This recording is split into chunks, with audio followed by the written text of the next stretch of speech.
I was publicly humiliated by the HOA right on my own lake. Karen Hollingsworth sneered, "You're so poor you actually think this land is yours?" They sent the police to remove me, but the twist shut them up. The entire shoreline had belonged to me all along. As the wheels of justice crushed forward, I realized one thing. The truth can be buried, but it can't be erased. What state are you in, and has your local HOA ever abused its power like this? I laid out a small tent right by the lake, where the shimmering water reflected the late afternoon light. My son chattered as he tied the bait, asking innocent questions while I built a small fire, getting ready for a simple evening. That was how the two of us healed after long days. Peaceful moments in the ranch I had worked so hard to own. The water gave off a cold mist, the scent of damp grass mixed with thin smoke, and all of it settled my heart, letting me forget the noise of the city for a while. But that quiet moment was quickly torn apart. From a distance, the sound of heels crunching on the dirt grew louder, and then Karen Hollingsworth appeared. She wore a light-colored suit and walked like she was inspecting her private estate. Two other HOA members trailed behind her, tense-faced and trying to look authoritative. Karen stopped right at the edge of the tent. No greeting, no courtesy, and in a shrill voice said, "This is community property. You are not allowed to set up camp here." I looked up and stared at her, still trying to stay calm. "Excuse me, this lake is part of my ranch. The deed is right here." I pointed toward the leather bag next to my folding chair, where I kept a copy of the documents in case. But Karen cut me off, her voice sharp as a blade. "Documents? You think a few papers outrank our rules? Here in Lakeside, the HOA decides everything." I heard my son exhale sharply, his hand tightening around the fishing rod. He was only 14, too young to grasp full weight of those condescending words, but he could feel the humiliation they were deliberately pressing onto us. I paused for a moment, then responded, this time with no softness left in my tone. "You should watch what you say. I bought this land. The lake is within the ranch boundary. If anyone's trespassing here, it's you, not me." Karen laughed, a hollow sound that echoed like she wanted the whole neighborhood to hear. "Who do you think you are? Some brand new landowner who doesn't even know the rules, setting up camp wherever he wants? People here live with standards. We don't want scenes like this ruining the image of our community." She glanced at the tent, fire, and even my son with a cold look. Anger surged in me, but I kept my voice low and steady. "You might get away with bullying others, but not me. I bought this place for peace, not to listen to your insults." The two HOA members standing beside her chimed in. One said with a sneer, "Maybe you're few. This place isn't for just anyone to walk into. Around here, if you don't follow the rules, you'll be packing up real fast." The other added, "If you don't get it, maybe the police can explain it for you." Karen gave a faint smile, her eyes flashing with triumph. She pulled out her phone, tapping quickly while glancing at me with smug satisfaction. "I'm calling the police right now. Let's see how long you think you can keep that tent up and defy our rule." My son stepped close, his voice trembling. "Dad, why are they saying the lake isn't ours?" I placed a hand on his shoulder and looked into his anxious eyes. "Don't worry, we're not in the wrong. Some people like to turn arrogance into law, but eventually they'll have to face the truth." Karen tilted her chin upward, glanced at the two people beside her, then looked back at me. "Get ready. You're about to learn what it means to go up against the Lakeside HOA." The words came out like a sentence already handed down, leaving no room for me to. I stood tall, eyes locked on hers. In that moment, I felt it clearly. This confrontation wasn't about it. It was the beginning of a battle, one where someone arrogant enough to believe they were the law would be forced to learn the hardest lesson of all. A heavy tension settled over the lakeside. The fire still crackled soft, the fishing rod still quivered on the surface of the water, but the peace we started with had vanished completely. In the sound of Karen's dry laughter, I knew I had just been shoved into the center of a conflict I couldn't back away from. I pulled the copy of the property deed from my leather bag and laid it flat in front of Karen Hollingsworth. "This lake is within the boundaries of my ranch. This is the proof." I thought she would at least pause to look. Karen only glanced at the paper before letting out a sharp, mocking laugh. "In this neighborhood, the law isn't written on paper. The law is us." Her voice rang out cold, as if all the years of ownership, all the work and money I had poured into this land, meant nothing in her eye. In that moment, my chest tightened. I had never seen arrogance this bold. To be humiliated on the very land I owned left me speechless, and my son stood frozen beside me. I looked at him and saw both fear and confusion in his eyes. A part of me wanted to let it go, to pack up the evening and keep the peace, but Karen's words had cut too deep. I knew that if I backed down today, she would walk over anyone in this community she wanted from that point forward, and that was the beginning of a fight I couldn't yet imagine the scale of. Karen turned and motioned to the two people with her. They stood with arms crossed, watching me with contempt, as if waiting for an entertaining scene. One of them muttered just loud enough for me to hear, "Someone like him doesn't belong here." It sounded offhand, but each word landed like a needle. I clenched my hand into a fist and gave my son a slight nod, a silent signal that we would not bow. She stepped closer, lowering her voice but lacing it with threat. "If you don't pack up now, I'll make things a lot harder for you." Her gaze was sharp as a blade,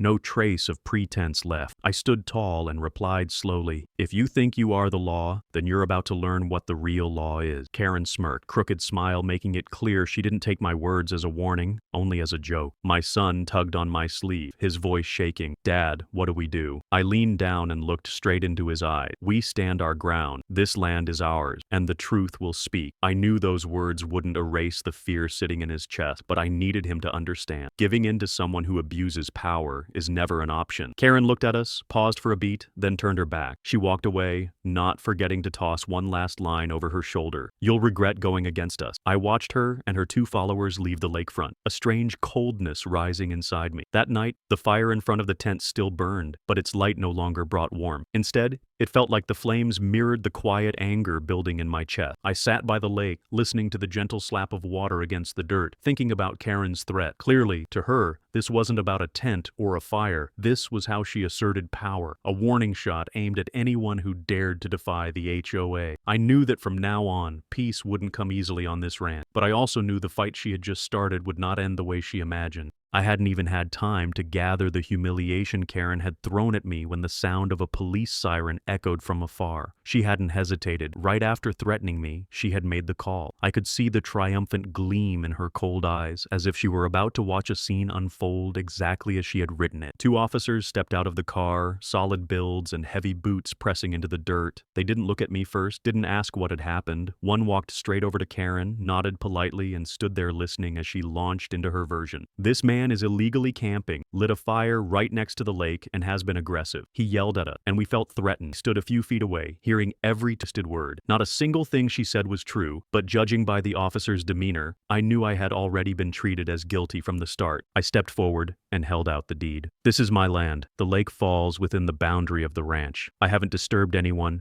nor broken any rules." Before I could even finish the sentence, one of the officers let out a dry laugh, a sneer that crushed every word I had just spoken. "Who do you think you are? Around here, the HOA runs things. If they say you're in violation, then you're in violation." That kind of tempt deeper than any direct threat. I looked him in the eye and saw something I recognized, an old, cold disregard that had forced countless people of color to swallow their rage in silence. My son stood just behind me, clutching the back of my shirt, his hand shaking. He had seen everything from the start, and now he was hearing the very people meant to uphold the law strip his father of his right. I placed a hand on his shoulder to calm him, but the truth was I was barely holding it together myself. I spoke clearly, every word deliberate, forcing them to hear me. "If you work by the law, then read this document. The HOA has no jurisdiction over this land. Everything they've said is false. If you ignore this and proceed, you are enabling abuse of power." I expected them to at least pause, but the older officer's eyes only showed irritation. He glanced at Karen, then turned to me. "We don't have time to argue. Pack it up, or we'll write you up for noncompliance and take you in." I knew exactly what that meant. Once I set foot in that station, the story would be twisted. I'd become the uncooperative man resisting lawful authority. Karen stood watching, crooked smile on her face, making me want to tear away her mask of civility. But I held back, because beside me stood my son, and in my hand was a truth I couldn't afford to let go. "Are you here to uphold the law?" I asked, my voice ice cold, "or to protect a HOA president's seat?" A pause followed, brief but loaded. Then the younger officer smirked and said, "The law here is the HOA. If you can't handle it, maybe you should move somewhere else." Those words were nothing short of a pre-written verdict, casting me as an outsider right in the middle of my own lane. My son let out a soft sob, tears threatening to fall. I pulled him close and held him tight. "We'll leave tonight," I whispered. "But remember, not because we're wrong, only because it's not yet time to show them the truth." Karen heard me. She scoffed and turned to the two officers. "See? They're leaving. Thanks to you, this community is safe." Her voice was syrupy sweet, but every word cut deep, laced with mockery that scraped my nerves raw. I started breaking down the tent. Every rope, every wooden stake I pulled from the ground felt like carving another scar into my chest. The police just stood there, arms crossed, watching like wardens overseeing a criminal. My son quietly gathered the fishing gear, his hands shaking so so hard he dropped the bait box. I bent down to pick it up, gave his hand a squeeze. Don't be afraid. One day, they'll be the ones on their knees. When everything was packed, I looked up at Karen. You think you've won? What you've just started is a war you cannot imagine the end of. Karen met my stare with eyes glowing with pride. I never lose. Around here, I am the law. The police turned away, not interested in hearing another word. One of them called out over his shoulder, "You're lucky all you're doing tonight is packing up. Don't make us come back." I watched them walk off, the sound of the engine fading into the night, leaving behind a silence that weighed heavily. But in that silence, I heard something loud and clear, my own vow that this wouldn't be the end of it. I led my son away from the lake, walking slowly, each step heavy with the weight of unspoken fury. On the road back to the ranch,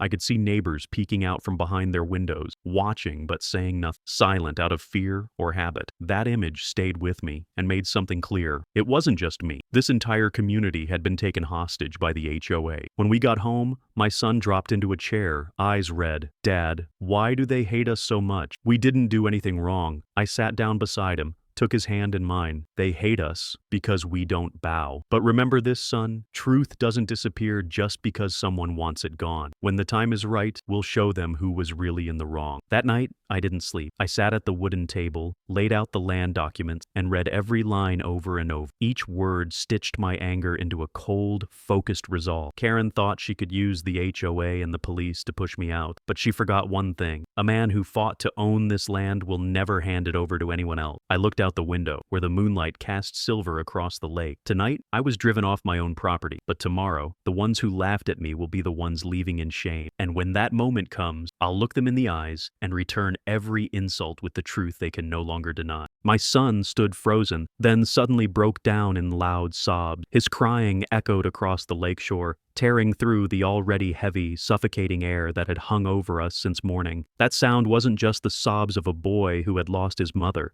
It was a cry from the pit of despair, a place where a small child simply couldn't comprehend why life could be this cruel. "Mom's gone, and now even Dad's being kicked out," he screamed through his tears, eyes wide and brimming, not with blame, but with a desperate search for an explanation to something that made no sense. The question pierced straight into my chest like a blade, not just cutting but leaving behind a pain so deep I knew it would never fully heal. He was asking life itself, the same life that had taken away his anchor and was now trying to crush the last bit of faith he had left. Karen stood there, cold as stone, face unreadable. She didn't need to shout to show her power. All it took was a squint and a smile, a smug grin that made my skin crawl. The way she looked at my son, half-pitying, half-disgust stare, made me feel like I wasn't even human anymore, just a burden society wanted to discard. One of the HOA members beside her curled his lip, eyes like ice, and said in a voice soft, sharp as a blade, "Maybe you should find somewhere cheaper, more suited to your kind of family." Every word felt like a chisel carving a tombstone, one that cut into my pride and into the bleeding heart of my child. Can't recall exactly how I reacted. Everything slowed down and every sound echoed as if the universe forcing me to remember this moment forever. For a split second, I saw Karen's face shift slightly, as if she had just completed a symphony of humiliation with herself as the conductor. I lowered my head and began gathering our things. Each plastic, every unopened food bag. My hands trembled, not from fear, but from the rage rising inside me, bubbling like a volcano waiting for its time to erupt. I could hear the pounding of my own heart, every beat like a war drum beneath a silent vow. I will not kneel. I will not retreat. You will pay for this. They thought my silence meant they had won, but they had no idea. Every cruel word they threw became steel, forged into a blade, and that blade, one day soon, I will drive straight into the rotten throne they so proudly sit on. My son kept crying uncontrollably. I sat down beside him, wrapped my arms around him, and whispered in his ear as if I were speaking to the entire universe. "Don't be afraid, son. This isn't the end. It's only the beginning." I didn't know if he fully understood what I meant, but in those tear-filled eyes, I saw something shift, flicker of light, like a flame just lit in the middle of dark. Maybe today he couldn't yet grasp the meaning of not the end, but I knew the seed had been planted, and someday he would be the one to carry forward the path I had chosen. Karen stepped closer. She lowered her head slightly, pretending to be cordial. Every word she spoke hard as steel. "No one challenges us. You think you're different? Don't forget. We've forced many families to sell and leave. You're just the next one." She straightened up, smoothed the collar of her blazer as if she had just crushed an insect under her heel. Her eyes swept around with contempt, as if to declare, "Here,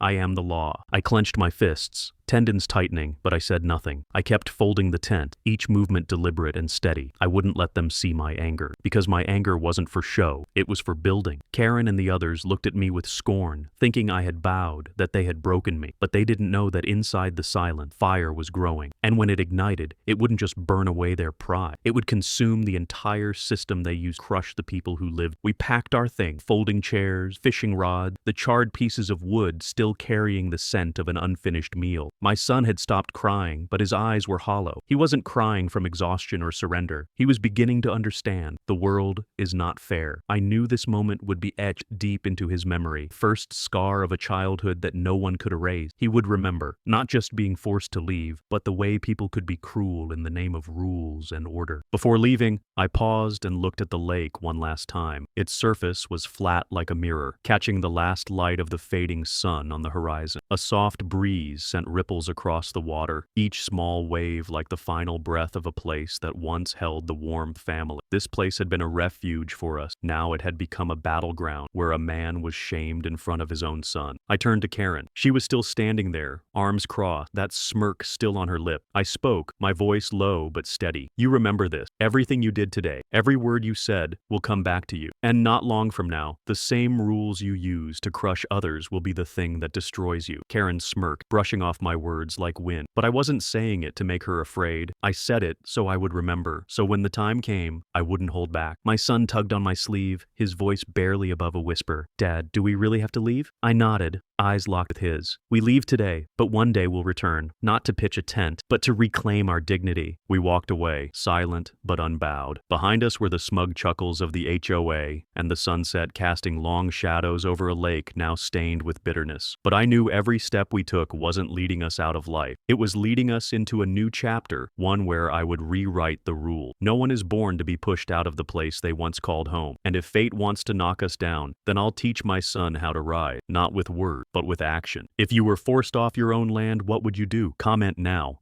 I came home with a heaviness I couldn't shake. The entire evening I sat alone at the wooden table, spreading out all my land documents in front of me. Every line, every boundary marker seemed to dance before my eyes, forcing me to read them again and again. I needed a way out, a piece of proof to shatter the charade Karen Hollingsworth and her lackeys had put on. After hours of combing through, my eyes stopped at a detail that made my heart pound. The entire lakeshore, the very area Karen had claimed as community property and forbade me from entering, was in fact still within the boundaries of my ranch. Not only that, but official records from decades ago clearly stated the land belonged to the property owner, now me. I closed my eyes, took a deep breath, then opened them again, and the choking shame from earlier that day transformed into a surge of hot blood. They had been occupying my land for years, hosting parties, reaping the benefits, and never once being held accountable. I opened my laptop and searched online for anything that could expose their lies. Just typing Karen Hollingsworth's name brought up a flood of images. There she was, holding a wine glass, standing by the lake, surrounded by long tables draped in white cloth, barbecues, fireworks, and laughter. I saw it clearly. The very lakeshore I had been barred from had once been the backdrop Karen's public display, as if it were hers. I kept scrolling through page after page, finding posts laced with smug captions, photos of guests smiling with Karen right on my land. The images didn't just accuse her, they revealed the truth. She had used the HOA's authority to serve her own interest. I let out a bitter laugh. The anger in me had evolved into something colder, sharper. This was no longer about her humiliating me and my son. It was about a systemic fraud, a deception that had pulled an entire community into its web. Every silent neighbor, every lowered head had been manipulated by her dirty game. I could feel the blood rising in me, but this time it hardened into a clear resolve. I wouldn't let it slide like before. I would turn the truth into a weapon, and the very thing she once boasted about would become the noose around her neck. That night, called an old lawyer, someone I had worked with back when I lived in the city. He was surprised when I mentioned the HOA, then chuckled. Let me guess, they're trying to make you an outsider on your own land? I replied through clenched teeth. Not just that. They've been using my land for parties for years. I've got documents and enough proof online to back it all up. I want to strike back. On the other end, his tone shifted, growing more serious. If you have boundary maps and images, we can file a suit for property encroachment, maybe even abuse of authority in community management. But be prepared. Someone like Karen won't go down quietly. I closed my eyes, and the image of Karen's smug face flashed through my mind as she said, Around here, we are the law. I saw my son's tearful face, asking why his father was being forced to leave. Those moments were carved into my heart, leaving me no way to turn back. I don't want to win quietly, I said. I want them to pay in front of the whole community, so every resident sees them for who they really are. The lawyer replied, then we'll need undeniable proof. Send me everything you've got, map, title deeds, and photos of Karen celebrating on your land. If we do this right, the payoff won't just be personal. It'll be liberation for everyone in that neighborhood. I spent the entire night reviewing every photo, every document. Each time I saw Karen in her pale blazer, holding up a wine glass and smiling among her guests, her deception became more vivid, and those very images, once proudly shared across social media, would now become the evidence that dismantles her fabricated authority. My son came into the living room in the middle of the night, eyes still swollen from crying. You haven't slept? He asked soft. I pulled out a chair for him to sit beside me. I'm working, I said, so that one day no one can say you and I didn't deserve to be here. He stayed quiet, then rested his head on my shoulder. In his eye, I saw the flicker of hope again, the light I had to keep alive at all costs. By sunrise, I had the full file ready. Land boundary map, ownership documents, photos, Karen's post. Everything was neatly arranged, ready for the lawyer to review. I knew the road ahead wouldn't be easy. Karen would fight back with everything she had. But this time, I was no longer just the man sitting by the lake with a fishing rod. I had become the opponent Karen never saw coming, someone ready to use the law to crush the arrogance she wore like a crown. A new conviction rose in me. Yes, they had humiliated me, made my son cry, forced us off our own land. But they also made one fatal mistake, underestimating the truth and dismissing the will of a man. And from that mistake, I would expose the true face of the HOA, step by step, until no one dared to say, we are the law, ever again. A week after the incident by the lake, with my mind still unsettled, thick envelope stamped with a bright red seal was stuffed into the mailbox in front of my house. The midday sun hit the paper, making the italicized words stand out. Notice of penalty from the HOA board. Just looking at it, I already knew what was inside without opening it, but I tore the seal carefully, as if forming a necessary ritual had to be faced head-on. A white page emerged, but every bold black word like it had been written in ink. Violation of community regulation, unauthorized camping, open flame, fire hazard, and public disturbance. Total fine, $4,800. That number, printed in bold and utterly cold, was like a blade slicing into my spirit, as if they were placing a new kind of chain around my neck, not made of steel, but of counterfeit rules disguised under the name of community. I sat still for several minutes, the paper still in my hand, eyes cutting through each sentence. Karen Hollingsworth and her henchmen clearly had no intention of stopping after the public humiliation at the lake. This was their next move. No shouting, no confrontation, just a single piece of paper stamped legal was enough to label me a violator, enough to make anyone back down if they weren't ready. But I was ready. I was no longer the man who sat in silence the day I first arrived in this neighborhood. I had studied the law, I had notarized boundary documents, and I had evidence, photos of Karen's own parties thrown on the exact land she now called a disruption. I took a deep breath, folded the letter, placed it on the table, and turned on my computer. I had seen this move coming long ago. Opening my prepared file, I drafted a response,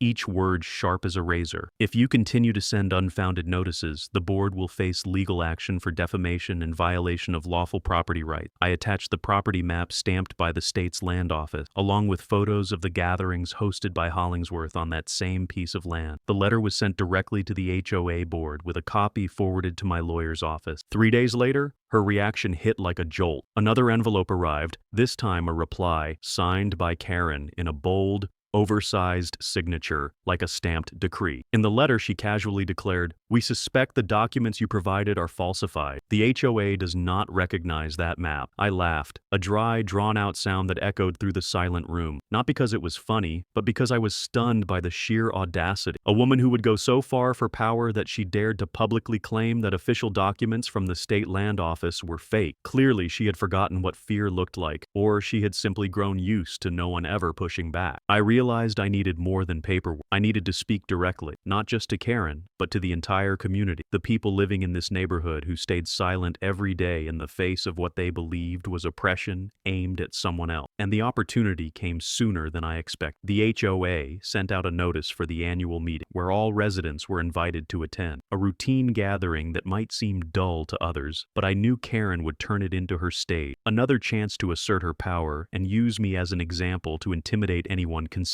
dissent. But this time, I was ready. On the day of the meeting, the hall was more crowded than usual. Every seat was taken, and the air hung heavy on everyone's shoulders. I walked in, locking eyes with glances that held both curiosity and caution. Some people looked away. Others glanced at me briefly, then turned aside. Karen sat at the center of the board table, dressed in a pale blazer, clearly chosen to make her stand out, chin raised, scanning the room with confident eye. When it was her turn to speak, her voice rang out across the hall, each word deliberately stressed to win approval from the crowd. "There are newcomers," she said, "who think that money alone puts them on our level. But what money can't buy is dignity, and clearly some are lacking in that." Murmurs broke out. A few faces dropped their gaze to avoid hers, but I caught glimpses of raised eyebrows, startled eyes. Karen had shed her polished facade. Her arrogance had made her forget that not everyone in the room would keep nodding forever. I stood up. I didn't wait for permission. "Mrs. Hollingsworth," I said, "you've just insulted not only me, but everyone who's worked hard to buy a home here. You say dignity can't be bought. I agree, but it seems you sold yours long ago when you used your authority to seize land, host private parties, and then came back to shame residents like me." The room fell silent. A few claps broke out before fading under Karen's warning glare, but I had seen it. Not everyone stood with her. Karen scoffed, her voice shrill. "You think a few fancy words can erase the fact that you violated community rules? I have witnesses. You pitched a tent, lit a fire, and posed a safety threat. That's the reality," I stated. "The reality," I said firmly, "is that you've stood on that same land, wine glass in hand, and posted the photos online. I have. As for documentation, this is a notarized boundary map. The fact that you don't acknowledge it doesn't strip it of legal value. You are not the law, even if you act like you are." The air in the room tightened like a pulled wire. I looked around and saw several eyes now raised, looking directly at Karen. They didn't clap, they didn't speak, but I could feel it. Their silence had changed. It was no longer the silence of submission, but the silence of people beginning to wonder whether it was finally time to stop being silent. After the meeting, I walked away with two emotions intertwined. Part of me felt a sharp sense of satisfaction, finally standing up, for looking the person who had trampled me in the eye, speaking the truth. But another part of me knew that Karen still had control of the HOA, still had the ability to manipulate paperwork, still had the means to crush anyone who dared to oppose her. This time, something had changed. I had seen glimmers of light in the eyes of those who once down, faint sparks of awareness that maybe, just maybe, they were not alone. That night, I sat at my desk, the warm yellow light casting shadows across a stack of blank pages. I began to write everything down, every word Karen had spoken, every reaction from the meeting, every sympathetic glance I had caught, not to complain, but to preserve. This would be documentation, evidence, a legal weapon for the road ahead. I knew this fight wouldn't end, but I also knew the mask Karen had worn for so long had begun to crack, and once it shattered, she would be left with nothing but the exposed face of a fraud, unveiled beneath the light of justice. The hall that day was packed, nearly every resident in the neighborhood present, even faces that rarely made an appearance. The air was thick, like an invisible fog pressing down on everything, heavy and simmering. Everyone knew a confrontation was coming, and they all knew the name at its center, Karen Hollingsworth. She had long been the subject of hallway whispers, murmurs over fences, even in anonymous chat groups. I stepped in, carrying a file. Inside were notarized boundary maps, photos, videos, all neatly organized. Eyes followed me from every direction, not just with curiosity, but with skepticism, caution, and somewhere in between, faint threads of hope, fragile as strands waiting to be pulled tight once. Karen was already seated at the head table, her pale blazer clearly chosen to stand out in the crowd. Her smile was no longer the standard HOA-friendly expression. It was a smirk, half welcome, half warning. I set the file down on the polished wooden table, the sharp thud drawing a few heads around. Karen flinched slightly, her eyes narrowing, but she quickly regained her calm, wearing a mask-forced composure. I looked her in the eye, then turned to face the room, my voice not loud, clear enough to rise above the scattered murmurs. "I'm not here today to argue. I'm here to show the truth." I held up the certified property map, clearly marking the lake boundary fully within my legal land, something Karen had deliberately ignored for years. The seats below stirred. Some leaned in to take a closer look, others pulled out phones to snap pictures, as if collecting evidence. Then I moved to the next step, displaying images pulled directly from Karen's own social media. The photos spoke for themselves. Karen holding up a wine glass, standing at the water's edge, behind her long tables dressed for a feast, twinkling light, and in one short video, The sound of fireworks echoed as her voice laughed and rang out, saying, "This is the best place to enjoy ourselves without anyone bothering." Face turned pale. I saw the shift in her expression, tremble in her lips, the artificial gloss of her makeup beginning to fade, but she tried to hold the image together, shouting, as if to drown out the rising murmurs in the room. "That paperwork is meaningless. Here, we decide. All rules are passed by the board, not by some outdated scraps of paper." Her voice echoed across the hall, but this time carried no authority, only the sound of someone clinging to the edge of a crumbling ledge. I didn't back down. I stepped forward, my voice lowered, but each word hit like nails driven into the ceiling. "If you believe you're above the law, then explain to this community. Why have you spent years hosting parties on the very land you now call illegal? You said no one was allowed to set foot there, so who are you?" It wasn't an attack, but the question landed like a cold slap to Karen's face, leaving her no room to dodge. The room erupted, whispers turning into open murmur. People who had never spoken at these meetings began looking around, some shaking their heads in disbelief, others letting out dry, bitter laughs. Karen wavered, no longer able to maintain her composure. Her fingers tapped nervously against the tabletop, a reflex of someone losing control. She lashed out, trying to reclaim her authority. "All those photos were from community events. I hosted them on behalf of the resident, and there was nothing wrong with that." But she had forgotten. The very resident claimed to represent were seated in that room. I didn't need to respond because a woman in her 40s stood up from the back. Her voice was steady, not loud, firm. "I've lived here 10 years. I've never once received a notice about any of those events. Mrs. Hollingsworth, if that was for the community, why weren't we invited?" Her word flew like a spear straight Karen's chest, and no one in the room could deny obvious. Karen was speechless. Her eyes darted around as if searching for rescue, but the faces that once stood with her now turned away. That silence carried more weight than 100 accusations, because it was proof that the mask she had worn for years had begun to crack. I looked directly at her, my voice calm, low, but razor sharp. "You can deny everything, but the truth can't be buried. This isn't just about you and me. It's about how you've abused the HOA, used it as a weapon to seize, to intimidate, and to shame anyone who didn't fit your mold. The community deserves to know that, and today they're watching." The room burst open with movement. People whispered, nodded, sat up. I could see the same eyes that once avoided confrontation now fixed on the center, where Karen sat frozen like a statue, shoulders slumped, lips pressed shut to keep from making things worse. I stepped back a few paces, took a deep breath, and looked across the room. I'm not asking anyone to take my side. I just want everyone to look at the truth. Today it's me, but if fear keeps ruling this place, tomorrow it could be any one of you. No one is safe if the rules are dictated by someone who thinks they own them. The applause began, scattered at first, then spreading like wildfire across a dry field. I hadn't come seeking praise, but when I caught the look in my son's eyes, sitting in the very back, glowing with belief, I knew I had done what needed to be done. Karen might still be cunning, might still hold a few pieces on the board, but the throne she built for herself had begun to tilt. Today, in this very room, took its first hit, a blow delivered by truth and by the courage turning to the eyes of every resident here. What do you should I forgive her or push her to the edge? Comment now. After that explosive meeting, I knew Karen Hollingsworth wouldn't stay quiet. Someone used to ruling through fear and deception never accepts being exposed in front of a crowd. And just as I expect, a few days later, rumors began to trickle through the neighborhood. My neighbor, an old man who'd lived here nearly 20 years, leaned over the fence and whispered, "They're saying you're planning to sell the land to developers to build a resort. People are all stirred up about it." I laughed, dry, bitter, and laced with sarcasm. Karen was clearly desperate, so she went straight for her final move, turning me into a traitor to the community. It was a classic tact, one she'd used before to smear anyone who dared challenge. Once a lie is planted in the ears of residents already worn down by tension, it becomes an easy weapon to turn people against you. The rumor spread faster than fire. At the supermarket, I overheard the cashier chatting with a customer about that ranch owner trying to cash in on the land. When I dropped my son off at school,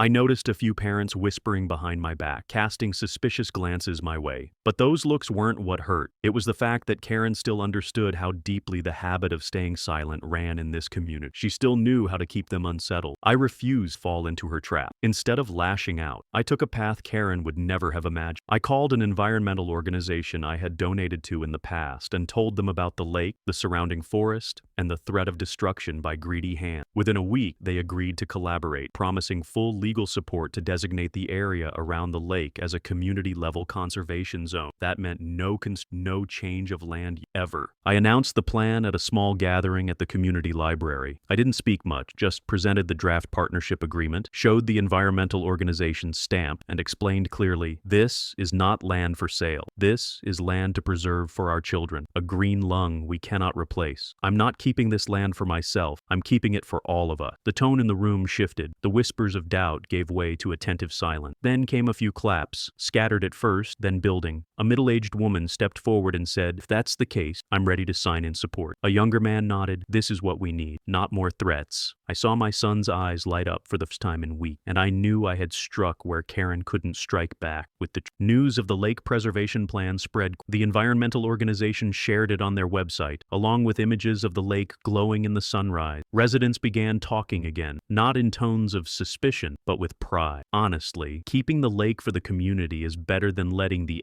HOA troll it. If he really pulls this off, then we've been fooled by Karen for years. Words like that began showing up in conversations all around the neighborhood. Karen lost her mind. I knew it the moment I saw her going door to door, frantically trying to explain that I was putting on a show, that the agreement was just a stunt. But this time, her sharp tone no longer carried weight. The people who once feared her had started avoiding her gaze. Some even pushed back openly. If he wanted to sell the land, why would he sign with an environmental group? A few families who had stayed silent now displayed small signs outside their homes. Support lake preservation. Karen's support crumbled piece by piece, but she didn't stop. I heard she contacted the mayor's office, trying to request a land inspection permit, hoping to find some loophole to charge me with. I heard she met secretly with a few developers, preparing to release fake evidence that I had signed a deal to sell the land. These schemes slithered through the shadows like venomous snake, desperate to bring me down at any cost. I could see the desperation in every hurried step took. She was no longer the composed woman standing on a boardroom stage mocking me. She had turned into someone scrambling to hold on to power slipping through her fingers. The community began to see how ridiculous, her panic speaking louder than any accusation could. I didn't stop her, nor did I strike back.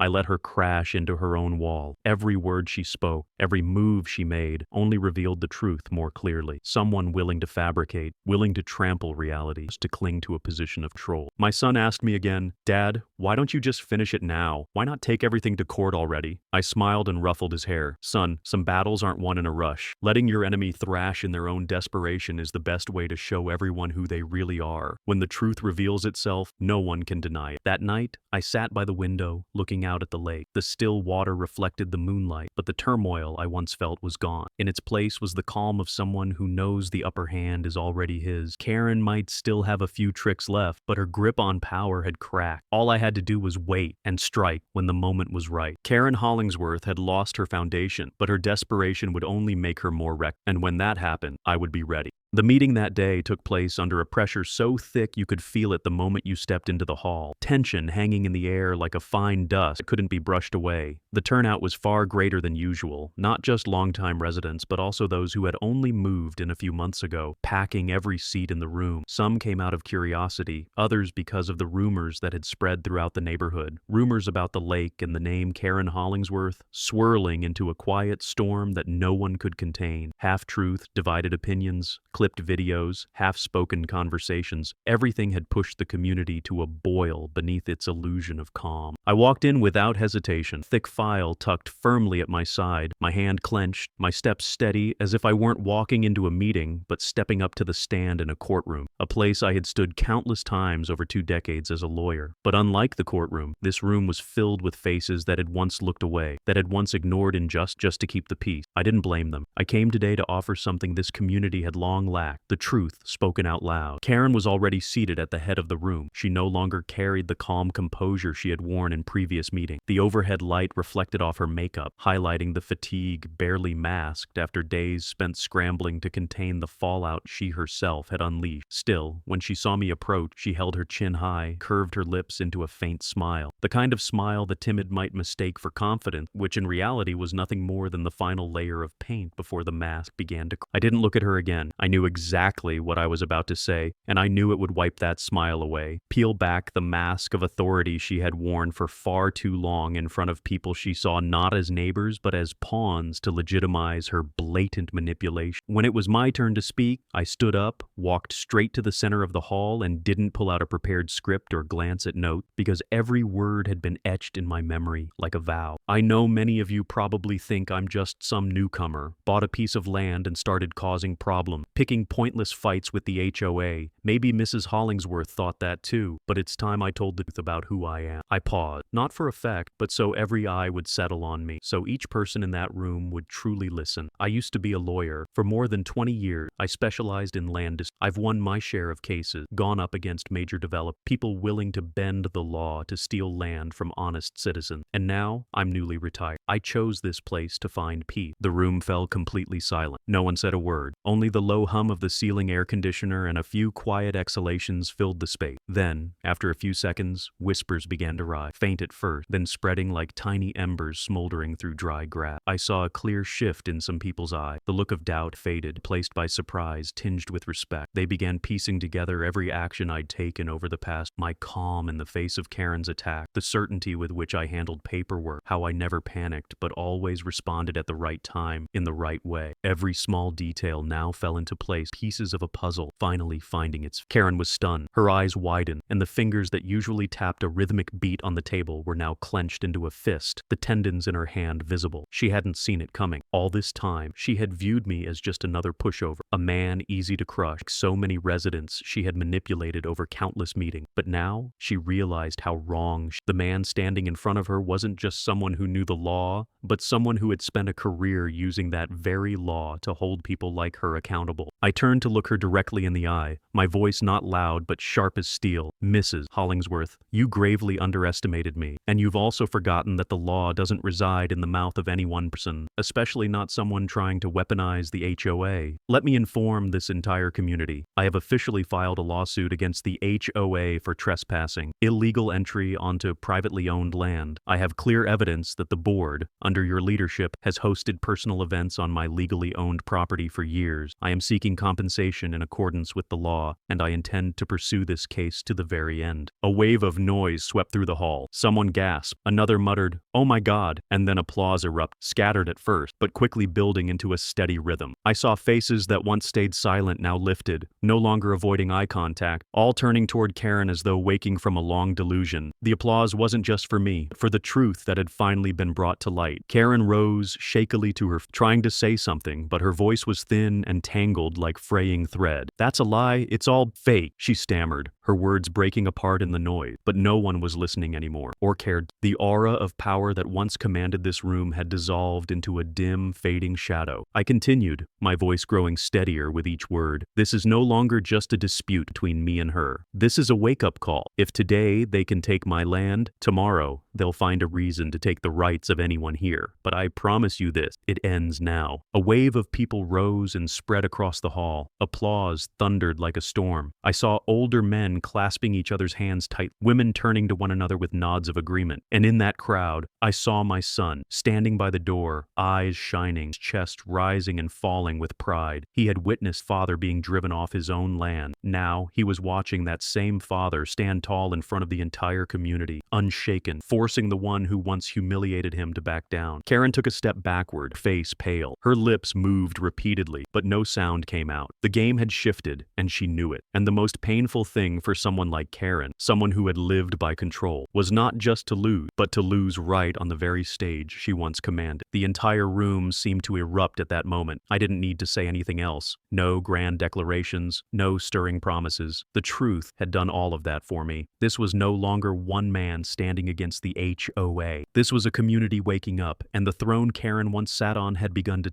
The trial was held publicly at the county courthouse, an old building sitting just off the main road, surrounded by rows of maple trees whose leaves had turned a brilliant red in the early autumn breeze. The sky hung gray and windless, as if even nature itself was waiting for an end to the years-long injustice. People showed up in numbers far exceeding any routine hearing. They weren't there out of idle curiosity, but because everyone understood today's ruling was no longer about a simple land dispute, but a final judgment on a kind of power that had quietly suffocated the voice of an entire community. Every seat in the courtroom was filled. The hallways were packed with many standing against the walls, faces intent, eyes sharpened as if afraid to miss a single word. I sat at the plaintiff's bench, in front of me my attorney and a neatly stacked pile of documents, boundary map, photographs, correspondence, videos, all thoroughly verified. Across the aisle, Karen Hollingsworth sat upright, holding on to her usual appearance of pride behind a familiar light-colored suit, the last layer of armor she could cling to in a battle she once believed she would never lose. But that armor couldn't hide the small tell's eye. Years as a lawyer could easily detect. Her eyes darted about, scanning for escape in a room with none. Her lips pressed together, not with confidence, but to keep them from trembling. And her hands, once used to project authority at HOA meetings, now tapped anxiously on the table, each beat betraying her strain. The judge began by reading the submitted material. His voice was even and emotional, but each word landed like a gavel striking down arrogance long left unchecked. On the large screen in the center of the courtroom, the property boundary map was displayed clearly, showing the lake area to fully within my legal owner. Then came the sequence of image. Karen standing on the lake, wine glass in hand, surrounded elegant banquet table. A video played next, her voice ringing out, laughing as she gestured wide. "We've got the perfect place to enjoy ourselves and no one to bother us." The room stirred. People turned to look at her, some with disbelief, others with thinly veiled contempt. Nod, breath, shaking heads, all blended into a wave of public reaction that no standard rebuttal could deflect. My attorney, calm and articulate, presented the case. For years, the HOA board has treated the lake area as if it were their own property. They issued blanket bans on resident access, imposed arbitrary fines, and, their worst, forcibly removed the rightful landowner from land he legally owned. This was not just an abuse of authority, but systematic, blatant. I saw the judge give a slight nod, his hand steadily taking note, his eyes missing nothing. The attorney representing the HOA attempted to counter, citing vague internal regulations, claiming they were merely upholding community standards. But for every argument they raised, my attorney produced concrete evidence in response, dismantling their point by point within minutes. The air in the room grew heavier. No one whispered anymore. People now exchanged glances, nodding in agreement. The battle of logic quickly evolved into the public unraveling of a machine that had operated in the shadows far too long. Finally, after hours of proceedings, the judge delivered his ruling. His voice rang out, each word landing like a bell tolling directly into the heart of the room. The Lakeside HOA, under the leadership of Ms. Karen Holland, has committed serious violation of private property and has unlawfully used a court orders the HOA to compensate the plaintiff for both material and emotion, totaling $287,000. Furthermore, all HOA exceeded their authority hereby. Court mandate full restructuring of the HOA misconduct does not occur. The courtroom erupted. People gasped. Some laughed in disbelief, and a few stood to applaud. An elderly woman in the front row leaned over and whispered, "Someone finally had the courage to stand up." I glanced at Karen. She sat frozen, eyes blank, shoulders no longer squared but slumped, as if the weight of defeat collapsed the very identity she'd spent a lifetime constructing. The red lipstick on her lips had faded, the makeup no longer masking a face drained of color. Her once dominant light-colored suit now looked ridiculous, like a mask torn off and left discarded by everyone. But the judge wasn't finished. He continued, "Additionally, 2 police officers present at the scene on the day of the incident are to face internal disciplinary action for clear bias. They failed to verify property documents, failed to file an objective report, and acted solely based on the HOA's claims. Conduct that has no place in a nation governed by the rule of law." The courtroom stirred again. I looked toward the back row, where the 2 officers sat motionless, their faces darkened. These were the men who once stood over me, who had shouted threats in the name of justice, now forced to lower their head before the very crowd they once dismissed. I stood up, walking slowly toward the witness stand. Each step echoed clearly through the expectant silence of the room. I turned to look at Karen. She lifted her head, eyes red, still trying to cling to whatever scraps remained. Maybe she hoped I'd show mercy, that I'd back down. But I knew, if I stayed silent now, everything would be buried again. I looked her dead in the eye and spoke each word with clarity. Miss Hollingsworth, you once told me, we are the law. Well now, take a look around. You wanted the law? This is law. No shouting, no grand theatric, but those words rang louder than any argument ever made in that court. The applause erupted like thunder. This time, it wasn't scattered or hesitant. People stood up all at once, clapping as if releasing years of silent suffering. I turned and caught my son's gaze. He was smiling, eyes teary, shining bright. It wasn't the look of a child watching something fall apart, but of someone witnessing faith being restored. Karen collapsed into her seat, arms limp. Years of manipulation, all the schemes and illusions vanished like smoke. Everything she had built, her power, her influence, fear she instilled, had been stripped away and crushed right in the place where she once claimed to be the law. I walked out of the courthouse, passing through the long line of residents waiting outside. Some shook my hand firmly, some patted me on the back, some just whispered, "Thank you for doing what we never dared." In that moment, I understood. I hadn't just won for myself. I had helped a community reclaim its voice, its belief that truth, when defended relentlessly, will always prevail. Do you think she deserved this ending? Leave your thoughts below. After that historic ruling, the Lakeside HOA was forced into a full overhaul. The judge didn't just order compensation, he mandated that the new leadership be transparently elected, clearly defined limits of authority. From now on, every decision had to be approved by the majority of residents. No more scenarios where one individual assumed the right to dictate. Phrase, "We are the law," once uttered with arrogance that humiliating afternoon, had now become a living testament to downfall. Neighbors whispered that never before in this community's history had someone on the HOA throne been so thoroughly dismantled. A community long silent had finally found its. In the first post-reform meeting, residents stood one by one, offering opinions and helping shape new regulations. No one lowered their head at the mention of Karen's name anymore, and the fearful glances that once accompanied questions about transparency had vanished. In their place came nods of agreement, quiet smiles of relief, and genuine consensus on how the neighborhood should be run to protect everyone's right. The day my son and I returned to the lake, we pitched our tent right at the water's edge, the same spot once forbidden and steeped in humiliation. This time, no one came to threaten, no shout, no sneer. Instead, residents arrived with pastries, drink, and congratulations. An old man, who once bowed his head to avoid Karen's gaze, placed a firm hand on my shoulder and said, voice steady, "You showed us no one stands above the law. Thank you for that." My son sat beside the fire, his smile wide and unburdened. He looked at me and whispered, "Dad, this time it really is ours." I nodded slowly, my heart finally at ease. The smoke rising into the air no longer carried the bitter sting of resentment, but the warm scent of freedom and restored faith. I knew this moment would stay with my son, not as a scar, but as proof justice, even when delayed, can still heal deeply. As night fell, firelight danced across the faces around us. I realized the greatest lesson didn't lie in the settlement check or the restructuring mandate, but in the awakening of an entire community. They had learned that false power only exists, people allow it, and once someone stands up, the group begins to see that they can break free from the invisible chain. I looked around and saw those who were once cautious now speaking freely, discussing how to keep the lake clean, how to preserve shared space purpose. That was the real transformation. A community moving from silence to initiative, from division to unity. And I, once cast out in disgrace from my own land, now stood as living proof justice never disappears. It simply waits for the right hand to lift. That night, I lay in the tent, listening to the waves lap shore and the sounds of laughter outside. I knew the battle was over, but the lesson would echo long after. No one has the right to declare themselves above the law, and silence is never the way to preserve dignity. Residents slowly began to grasp a harsh truth. For years, their silence had become the fertile ground on which Karen Hollingsworth and those behind her built a false sense of power. The meetings that once echoed only with nods of agreement had now changed entirely. People began to debate, ask questions, challenge the fees, and demand detailed reports on how the HOA spent community funds. Few who had once been Karen's right hands now lowered their heads and admitted they never truly believed in what she imposed. They were simply afraid of being blacklisted. A different air swept through the neighborhood. Families who used to shut their doors at the the first sign of conflict, were now opening up to one another. As I walked past the path leading to the lake, I heard whispers. If we hadn't spoken up, this would have kept happening for years. The middle-aged woman who lived next door turned to her husband and said, "You see, staying silent is no different from enabling abuse. I'm never letting that happen again." Words like those began to spread, transforming into a new sense of belief, into a glue that quietly bonded the community together. My son changed too. He had once sobbed watching his father being thrown off the lake and once asked why people hated us. Now he walked confident, telling his friends how his dad brought truth to light so the whole neighborhood hold its head high again. His eyes shone, and I knew the painful memory had become a symbol of resilience instead. One afternoon I stood by the lake, watching the grass sway in the breeze. People had gathered, some pitching tents, others paddling small boats along the shore. No one was being yelled at, no commands barked by a chairwoman who once believed she was the law. In their place, children's laugh, joy of grown-ups finally released from the weight of submission. An elderly man approached, shook my hand, and said with a trembling voice, "You showed us that the truth can be buried, but it never dies. All it takes is one person to stand up, and a whole community can find its voice again." I nodded, a hard-to-describe feeling rising in my chest. Through all the days of humiliation and contempt, thought of myself as just a solitary individual. But now I understand. Sometimes one solitary person is enough to awaken the many. Silence protects no one. It only strengthens the abused. Once someone tears that silence open, the strength the community had all along begins to return. That night, my son and I sat by the lake, the campfire crackling. He rested his head on my shoulder, quietly asked, "Dad, does this mean we've won?" I smiled and answered, "Not just for ourselves, for everyone. We won because we didn't let silence swallow our dignity." He nodded, his eyes glowing with pride. I stared into the night, firelight dancing on the lake's surface, softly repeating the promise I once made to myself. They tried to drive me off my own land, but in the end, they were the ones trespassing. The words carried in the wind, not as a boast, but as a declaration of truth. All false power eventually crumbles when exposed to light. And from that moment, I knew this community would never return to the days of bowing their heads again. The story closed on a quiet evening by the lake, where the glow of the fire reflected across the water, echoing the long journey my son and I had walked. From the day we were forced off the land we rightfully owned, to the moment the entire community witnessed Karen Hollingsworth lose everything. Every step became a scar etched into memory. This wasn't just a battle between me and a stubborn woman. It was the awakening of a neighborhood long silenced, reclaiming its dignity. I remembered that first moment when Karen appeared in her pale-colored suit, pointing her finger in my face and declaring that here, the law was whatever she said it was. That arrogance marked the beginning of my public humiliation. Smeared, targeted by biased police, shamed in front of neighbors. But in that outrage, I realized there could be no retreat. To bow once was to spend a lifetime in the shadows of contempt, so I began to gather evidence. Every boundary map, every image of Karen celebrating on my property, preparing for the day when the truth would be revealed. First, the community turned away. Some believed the rumors Karen planted, others were simply afraid. But when I announced the environmental partnership to preserve the lake as a protected communal space, the doubtful eyes began to shift into ones of belief. That was when people saw how absurd her claims had become. She scrambled to hurl more lies, but the more she shouted, the more she exposed her own desperation. The power she had clutched for years cracked inch by inch until the moment I revealed who I truly was, a lawyer who had won major land disputes. That was when the balance shattered completely. Karen had never imagined her opponent would be someone who knew the law inside and out, and even less that I had already prepared a formal lawsuit. The trial opened, each piece of evidence displayed, every weak fence of hers torn apart. When the judge read the verdict, confirming the HOA had illegally used my land for years, ordering substantial damages, the courtroom erupted. I remember the moment clearly, locking eyes with Karen as I said every word. "You wanted the law? This is the law." It wasn't just a statement to her. It was a wake-up call to an entire community that had lived too long in fear. After that verdict, the HOA was overhauled completely, its powers strictly limited, and no one dared to rule in the name of the community anymore. For the first time in years, the residents reclaimed their own voice. People spoke openly in meetings, questioned, debated, and made decisions together. The suffocating atmosphere atmosphere of forced compliance disappeared, placed by equality. And when my son and I returned to the lake to pitch our tent, we were no longer the one shamed. We had become a symbol of change. Neighbors came to congratulate, bringing genuine respect. And for the first time, I saw in my son's eyes spark belief justice prevailed. Looking back on the entire journey, I realized the greatest lesson didn't lie in the ruling, nor in the compensation. The lesson was this: the silence of a community is what feeds the rise of abuser. Karen had power for so long, not because she was capable, but because people chose too long to bow their head. Only when someone dares to break the silence can a community rediscover its strength. That taught me justice isn't some distant ideal that lives in court. It's a daily choice made by ordinary people to speak up or not. This story leaves behind one undeniable truth for me and for anyone who witnessed it. False power will always collapse